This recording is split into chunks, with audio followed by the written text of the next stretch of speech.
Good morning. How you guys doing? Today we're gonna do one of probably my favorite videos so far. We're gonna talk about why, because I'm the why guy. That's why it's my favorite. Why do you do what you do? Why do you do anything? I always ask people when they tell me I'm doing this, I say why. I work here and I say why. I'm studying this and I say why. And I ask myself the same question. Why are you thinking that? Why are you doing this? Why are you worried? Why are you so happy? Why are you so down? Understanding things is the way to get to master things. So today we're going to talk about why. And specifically, I want to talk about why I'm getting up in the morning at 5 o'clock, why I'm working out, why I'm seeking the Lord after my heart rate goes up, and then why am I showing you guys this? Why is this something I want to share with people? So that you understand my intention, my goal, and maybe perhaps this new information, at least the information of what other people are doing, what another man is doing, will help you in your own walk, in your own story that you're creating right now. So why do I do it? Let's start with this. Everything that we ever begins immature. And then as you grow, as you go forward, it matures into something stronger, better, more purposeful. So whenever we start something, we usually do it because of ourselves. I did this because of me. I wanted to work on me. I needed to give me time. That's the immature beginning of a desire to get to a higher level. It is about me. Number one, I know I'm not doing okay. I need to do something, so I have to spend the time. I believe that if you love yourself, you invest in yourself. And so for my self-investment, I have to give myself the first hour of the day. In my case, 2 hours, because it takes me longer to warm up, and then I record a video. And then I post that video, which is time consuming. So my first 2 hours belong to self-development, coming into understanding of myself and what I'm going to do this day, how I'm going to live, and also taking care of my physical and spiritual body. It's the part of me that needs to the spirit is the part of me that needs to get connected with God. We are an antenna to God. And then the body is the physical part of that antenna. If it's not doing okay, then it affects everything else about me. So I don't want to be an old guy that somebody needs to help get off the chair. You've seen it. Or some old guy that can't do anything for himself. Somebody has to help him. I want to be as independent as I can. And I'm not going to start when I'm 60 or 70. So I've started at 50, which is the age that I am this year. And perhaps that has something to do with some of the things I'm doing. So why do I do this? Why should you do it? Number one, for you. You need to invest in yourself. No one else is going to do it. Nobody else can do the work for you.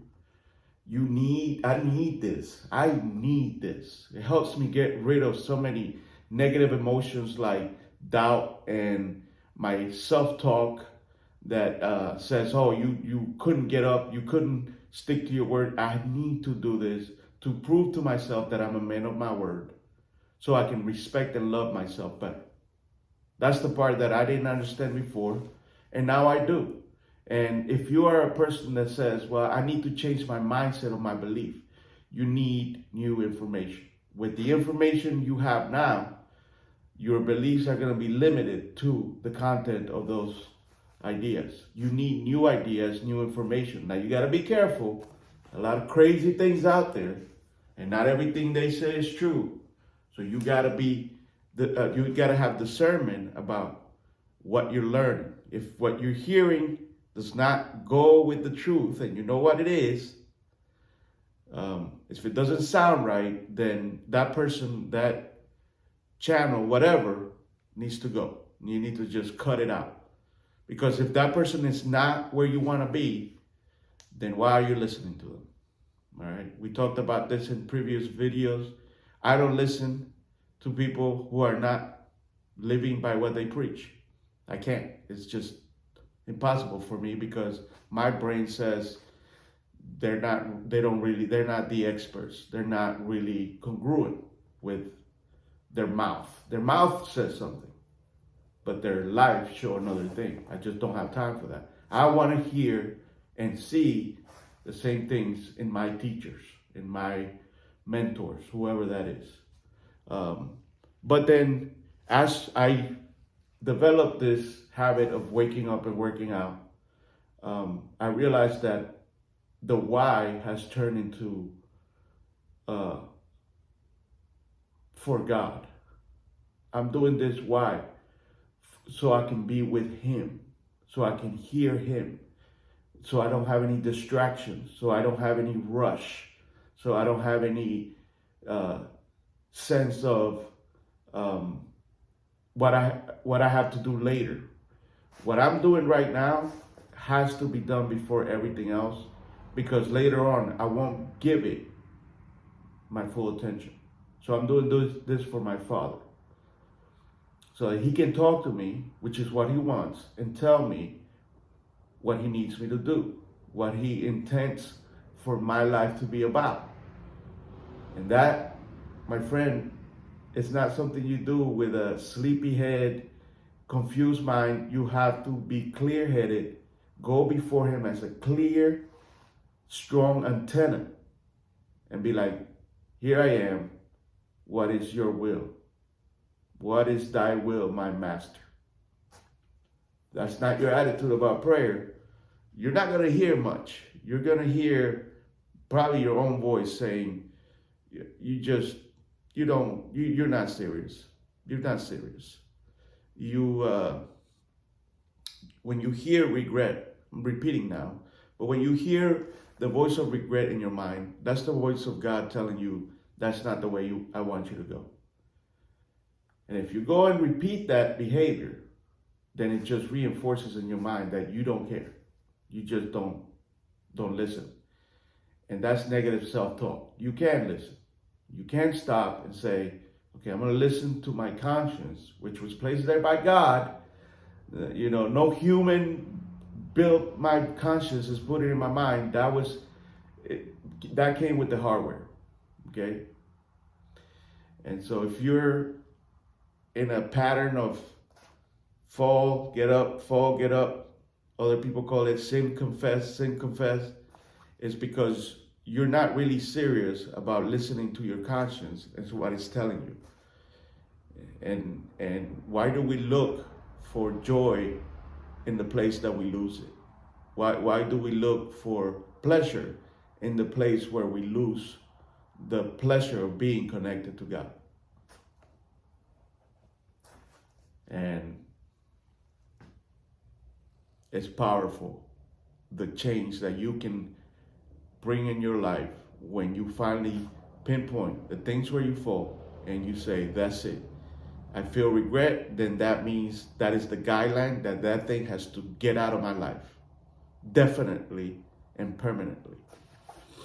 And then finally, and this is the most difficult why, the reason why I get up and work out, get with the Lord, take a cold shower, build my energy up, eat correctly, stick to my character, all these things that I want you to do, is I'm not really doing them in the end, when you get to the mature part of the why, it's for other people. My children are concentrated right now, it's 2024, they're concentrated in their school, in their careers. They're not thinking marriage, they're not thinking children. And so that means it's gonna be a few years before I see grandchildren. And I know that. and it's all right. But I have to prepare for these little miracles that God will give me someday if He desires to. And I want to be their hero. But you know how children are. They see right through it. If you are a joker, if you are a fake, if you are a halfway, a lame, a hypocrite, children see it. They see it.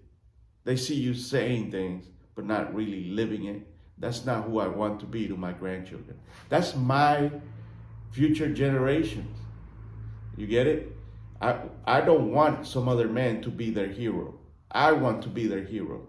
If I want to be a hero to my children and my grandchildren, then I need to work on me so that when they see me, they say, I'm proud of that man. That old man got it right. He got his stuff together. That doesn't come by stumbling upon it. You have to work for it. Why would you think that that just comes one day you become the man you want to be? You have to work for it.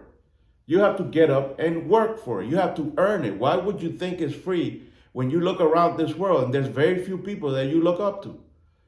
And the reason there's very few people that you look up to is because nobody wants to work for it. Because nobody wants to do things for other people. They just want to do themselves. I just do me. How's that going? Why do you do that? I only do me. Because you're selfish. You think it's about you. You don't realize that the countdown is on.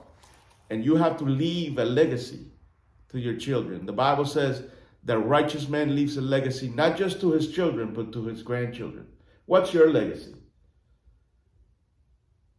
What's the legacy you're leaving behind? And are you leaving a legacy to children, to grandchildren, to other people by being a mentor or a teacher? Are you becoming the antenna that hears what God has to say and then passes it on to his children and grandchildren? Or are you merely just stumbling upon things? If you're 50 and you haven't become the teacher, it's about time. It's time. You're late. Get your butt up, work out, get with God, take a cold shower, and then bring that energy to your people. And be a good mentor and a good model to follow. You're responsible for them. Take my challenge and act like men.